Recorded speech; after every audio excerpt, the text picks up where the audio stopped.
देशाचे गृहमंत्री अमित शहा कोल्हापूर दौऱ्यावर येत आहेत आणि त्याच निमित्तानं कोल्हापुरात जय्यत तयारी देखील सुरू करण्यात आलेली आहे। कोल्हापुरातील पोलीस परेड ग्राउंड या ठिकाणी जी सभा अमित शहांची होणार आहे त्याच ठिकाणी आपण आहोत आणि आपण या ठिकाणची दृश्य बघू शकतो की पूर्णपणे सभेची तयारी झालेली आहे। भव्य असा कृतज्ञता मेळावा हा आयोजित करण्यात आला आहे।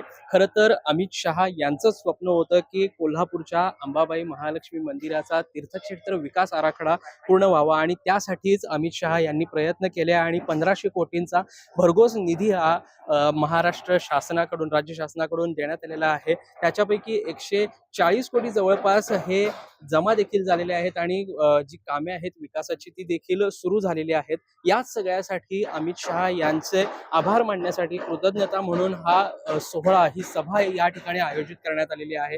खरं तर अमित शहा हे कोल्हापूर दौऱ्यावर 19 तारखेला म्हणजे आज रात्री येणार आहेत आणि त्यांच्यासोबत त्यांच्या पत्नी देखील असणार आहेत। त्या दोघेही कोल्हापुरात आल्यानंतर कोल्हापुरातील शासकीय विश्रामगृह या ठिकाणी मुक्कामाला राहतील आणि त्यानंतर 20 रोजी शनिवारी कोल्हापुरातील करवीर निवासिनी अंबाबाई मंदिरामध्ये जो पुनर्विकास आराखडा आहे त्याचा शिलान्यास होईल आणि त्यानंतर 12 वाजता त्याच या सगळ्या शिलान्यास आणि विकास आराखड्याला निधी दिल्याबाबत जी कृतज्ञताची सभा आहे ही या ठिकाणी संपन्न होणार आहे। जवळपास 10,000 नागरिकांची बसण्याची सोय या ठिकाणी या सभेच्या ठिकाणी करण्यात आलेली आहे आणि ठिकठिकाणी स्क्रीन देखील लावण्यात आलेले आहेत। त्याचबरोबर जे महायुतीचे कोल्हापूर जिल्ह्यातील नेते आहेत सर्वच मंत्री असतील, खासदार असतील, आमदार असतील, ह्या सर्वांनीच या सभेसाठी असतील किंवा अमित शहा यांच्या दौऱ्यासाठी पूर्णपणे जय्यत तयारी देखील केलेली आहे। कोल्हापुरातील ज्या ज्या ठिकाणी अमित शहा येणार आहेत त्या प्रत्येक ठिकाणी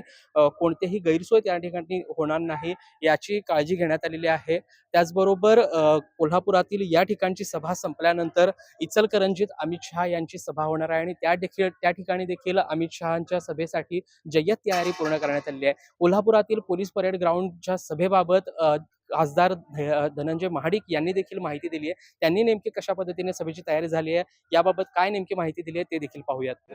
3.5 शक्तीपीठापैकी एक असणारं कोल्हापूरचं आई अंबाबाई महालक्ष्मीचं देवस्थान हे अनेक वर्ष विकासापासून प्रलंबित होतं।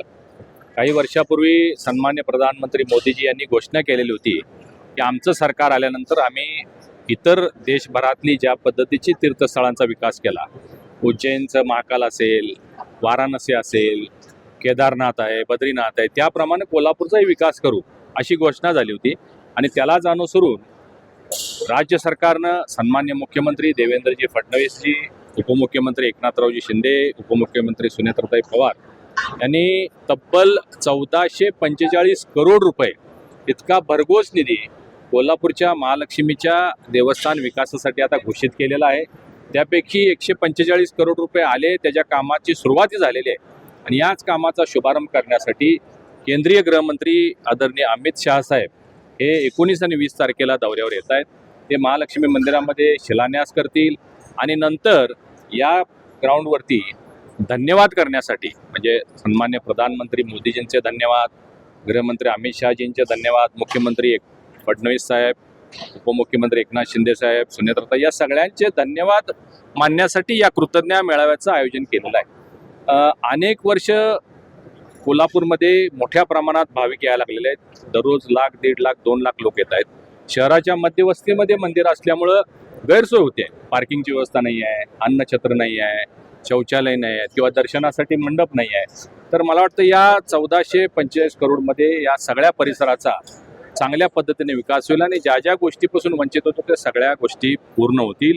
मोठ्या प्रमाणात राज्यभरातून लोक या मंदिराला भेट देण्यासाठी, दर्शन घेण्यासाठी येतात। त्या सगळ्यांची व्यवस्था व्हावी यासाठी राज्य सरकार, केंद्र सरकारनं हे कार्य केलेलं आहे आणि त्यांचे आभार मानण्यासाठी हा मेळावा आहे। त्याचबरोबर कोल्हापुरातील या सभेच्या अनुषंगाने आणि अमित शहा यांच्या दौऱ्याच्या अनुषंगाने कोल्हापूरकर आणि महायुतीचे सर्व कार्यकर्ते उत्सुक असलेलं आपल्याला पाहायला मिळते। यासोबतच मी इथे सांगतो महाराष्ट्र टाइम्स ऑनलाईनसाठी साईप्रसाद महेंद्रकर, कोल्हापूर।